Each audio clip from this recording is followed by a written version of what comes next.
Hi everyone, welcome back. Thanks for joining us today. We've got a brand new story to share with you. So let's begin. My name is Philip. What happened after my wife died pushed me to my limit. Right after we laid her to rest, my mother-in-law came at me like a vulture circling something dead. There was no space to breathe, no time to grieve. She didn't come to check on me. She didn't ask how her granddaughter was holding up. She didn't even cry at the funeral. It was clear she came for what my wife left behind. She thought I was clueless, and she believed she had it all figured out. She never expected what happened afterwards, and she wasn't ready. When I first met Madison, everything about her pulled me in. From our very first conversation, I knew there was something different about her.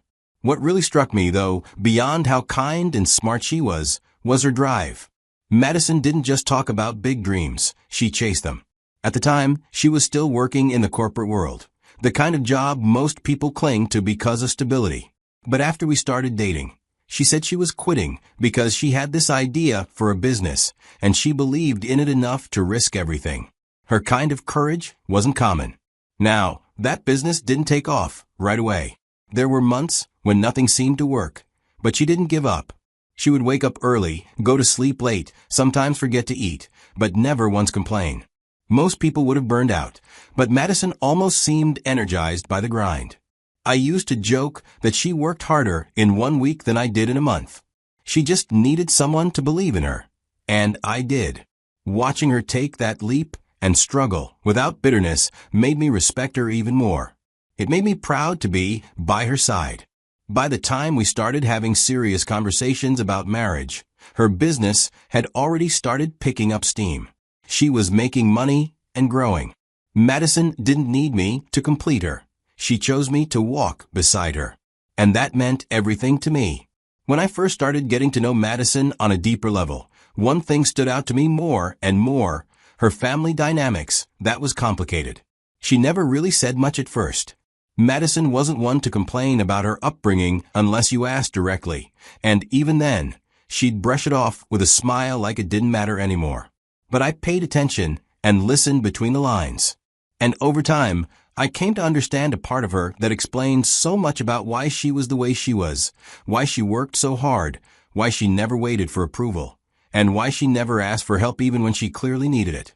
Madison had a younger sister, and from everything I saw and heard, that sister could do no wrong in their mother's eyes. It was obvious. Her mother lit up when the sister entered the room. But with Madison, it was different. Everything she did seemed to fall just short. If she got a promotion, her mother would ask why it took her so long. If she bought something nice for herself, it was a waste of money. Even when she tried to include her mother in her life, it was met with skepticism or backhanded remarks. It was like nothing she did was ever good enough. And you could see it in the way she tried harder, pushed more, stayed up later. It wasn't about proving the world wrong. It was about trying, just once, to hear her mother say, "I'm proud of you." I still remember the first time Madison took me to her family's house. I was nervous, but hopeful. I didn't expect a red carpet, but I thought I'd at least be met with polite curiosity. Instead, I got the sharp edges of a woman who, from the moment I walked in, sized me up like I wasn't worth her daughter's time. Her tone was cold, and her questions passive-aggressive. She corrected Madison in front of me. She questioned my job, even joked that she expected Madison to marry someone a bit more ambitious. I wasn't offended, honestly. I'd dealt with difficult people before. But what stung was watching Madison shrink into herself while it was happening, trying to laugh it off, trying not to let it show how much it hurt. Her mother was the kind of person who needed control to feel powerful. You could see it in the way she interrupted, in the way she dominated every conversation, and in how she never allowed vulnerability, just criticism disguised as concern. That visit told me everything I needed to know, not just about her mother, but about what Madison had endured most of her life. Her father, on the other hand, was a quiet man who was polite and observant. He seemed to be the type who kept peace by keeping quiet. He didn't say much, but when he did, it was always measured. I don't think he ever disagreed with his wife out loud, but I got the feeling he didn't always agree with her behind closed doors either. He gave off the impression of someone who had long accepted his role as the background voice in the household. Still, none of that really fazed me. I wasn't marrying a family. I was marrying a woman I respected, admired, and loved with everything I had. I saw the emotional scars, but I also saw the strength that came from them. Madison didn't let her past define her. She used it to shape her. And at the time, I believed that as long as we built our own life together, the shadows of that household couldn't follow us. I didn't realize then that some people don't stay in the shadows. They wait. They watch. And when the right moment comes, they show their true colors. After Madison and I got married, I had braced myself for the usual bumps most marriages face. Arguments over little things, different opinions clashing, the stress of figuring out how to live together as one truly. I won't lie, I expected some of that, especially since I grew up hearing how complicated married life could be. But with Madison, things were different. She surprised me, not because she never had an opinion, but because of how willing she was to talk, to listen, to find common ground. We didn't sweep things under the rug. We sat down and talked, even if the conversation was uncomfortable. We planned everything together, and all of it felt like we were rowing in the same direction. 2 years into our marriage, we had our daughter. And let me tell you, something shifted in Madison the moment she held that little girl in her arms. It was like watching a missing piece snap into place. Madison loved our daughter in a way I can't fully describe. It wasn't just motherly affection. It was like she was pouring every ounce of a love she never got from her own mother into this child. I knew, without her saying a word, that she was healing herself through that love. As for me, I adored both of them. Just walking through the front door after the day's job and hearing my daughter's laugh or seeing Madison was my fuel and my peace. Over the course of 19 years, we built something solid, both emotionally and financially. I stayed in corporate and worked my way up. Madison's business, on the other hand, took off in ways even she didn't expect. She was smart with her decisions and relentless with her effort. Eventually, her income not only matched mine, but surpassed it. We invested wisely, saved aggressively, and never tried to live beyond our means. We didn't just survive, we thrived. And yet, even with all her success, Madison never fully turned her back on her mother. That always struck me.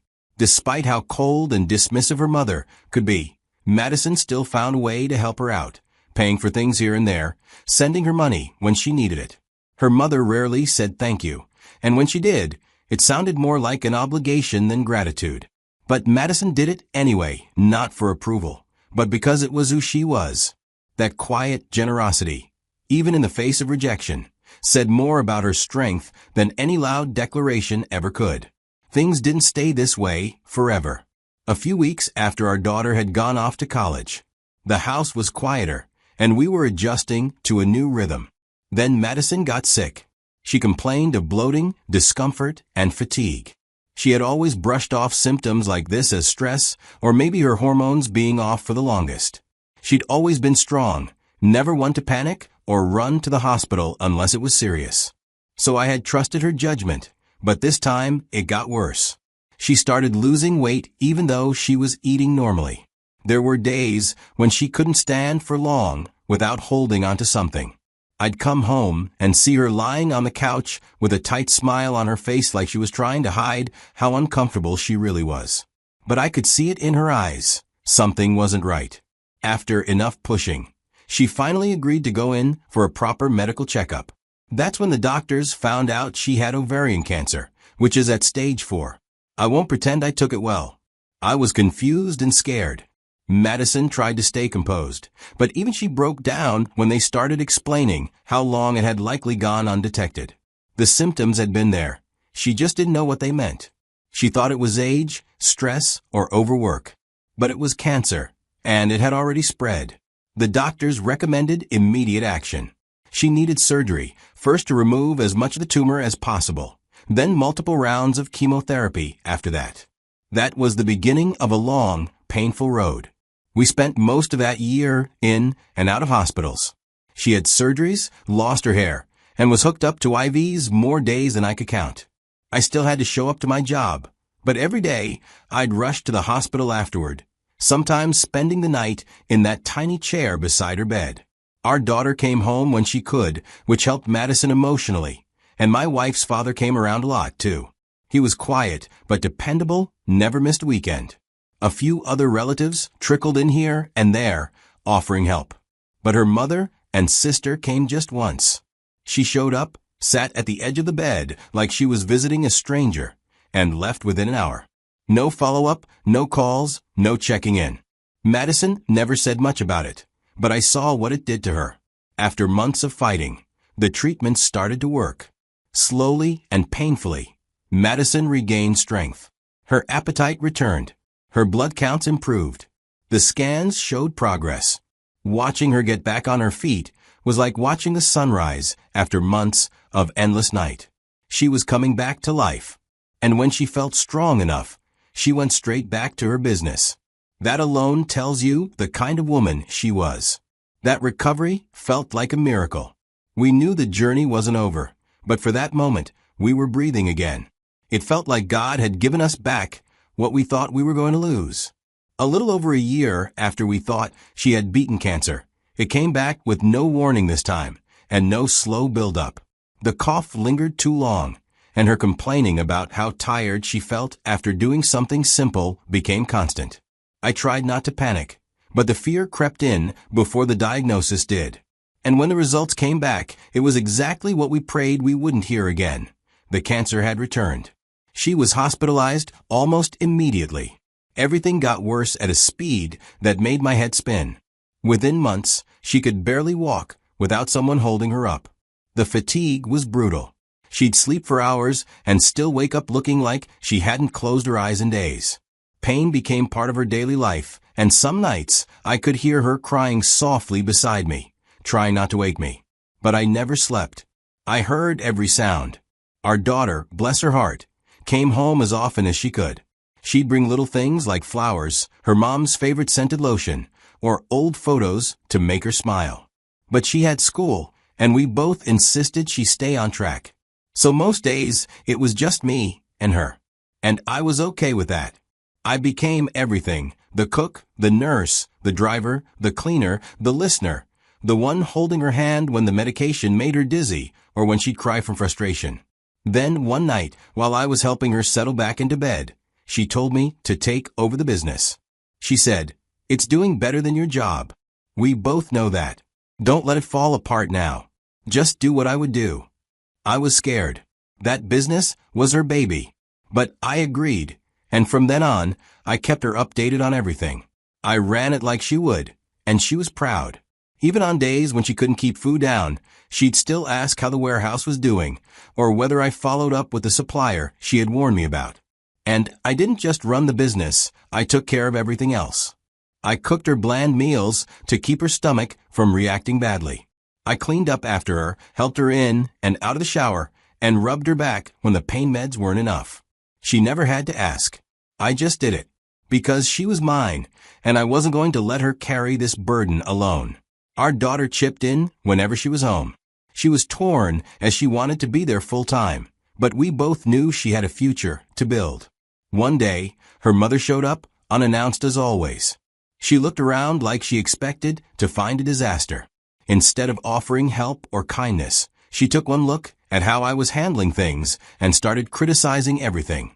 Said the food I made was too plain, that I should be hiring a professional instead of fumbling through it like a rookie. She even made a comment about how maybe Madison wasn't getting better because I wasn't doing things right. I didn't argue. What was the point? That woman had made up her mind about me before the day I married her daughter. And deep down, I think she was looking for an excuse to blame me for anything that didn't go her way. But I didn't let it get to me. I focused on what mattered, making my wife feel loved, seen, safe. I stayed because I loved her. And until her very last breath, that love never wavered. She passed in her sleep quietly. I was right there, beside her. I had been for days. Watching her fade wasn't new anymore, but nothing, and I mean nothing, prepares you for the moment when the person you love most in the world just stops breathing. I don't know how long I stayed there holding her hand. I think I was hoping that maybe, if I held her tightly enough, I could keep some part of her here. But the truth was final. It wasn't just her life that ended in that room. It was our life, the plans we had, the routine, and the comfort of knowing she was always just a room away. All gone. I called our daughter first.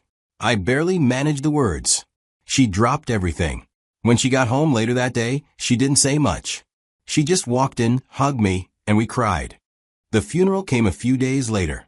That whole week was a blur, people coming in and out of the house, casseroles we didn't touch, polite condolences that felt too shallow for what we were feeling. The service itself was beautiful in its own way, but I barely remember it. My mind was somewhere else. It was at the graveside that her mother finally cornered me while I was holding my daughter.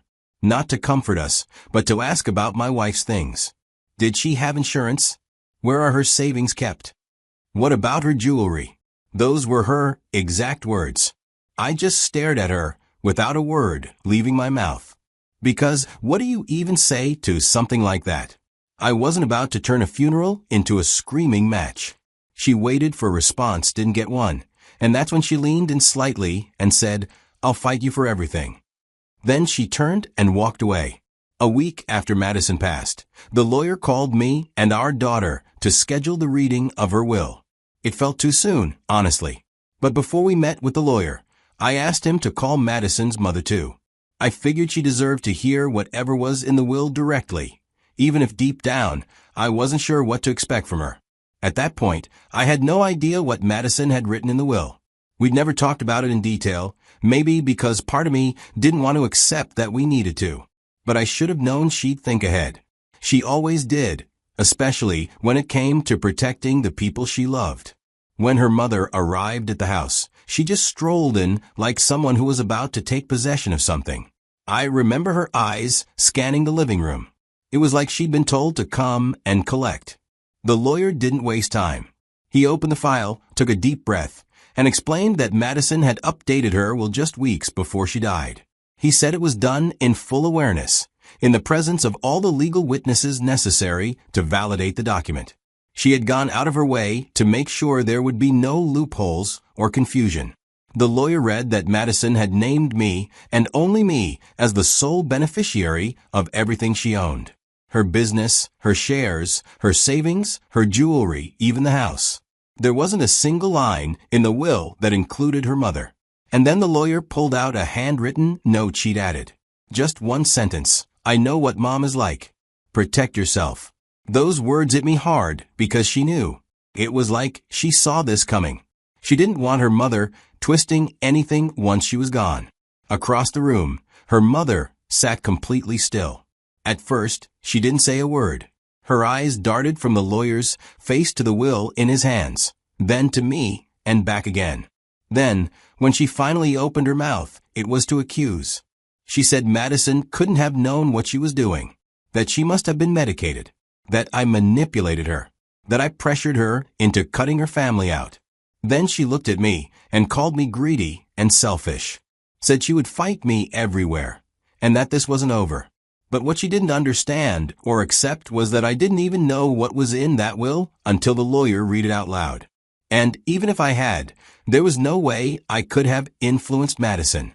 That woman was stubborn as hell when she made up her mind. If she decided to leave everything to me, it wasn't because she was tricked. It was because she trusted me. When my mother-in-law said she would fight me for everything, I didn't think she meant it quite so literally. But she did. Just a few weeks later, Madison's mother followed through on her threat and dragged me to court. She claimed the will wasn't valid. She told anyone who would listen that I had manipulated Madison, that I took advantage of her while she was sick and vulnerable. In her words to the court, I was too smart and sneaky to be trusted. The legal battle went on for months. She tried every trick she could think of. She tried to gaslight me, talking like I didn't really know what Madison would have wanted. She tried to twist the story, painting me as some greedy man who was only with Madison for the money. But what she didn't know was that I had come prepared. I had copies of the emails Madison had sent to her lawyer. In her own words, she laid out exactly what she wanted and why. I had audio recordings where she spoke about her decisions. She said, "I want my husband to have everything. He's the one who stood by me. He's the one I trust." I had signed letters. I had medical evaluations, signed by professionals, proving that Madison was in her right mind when she updated the will.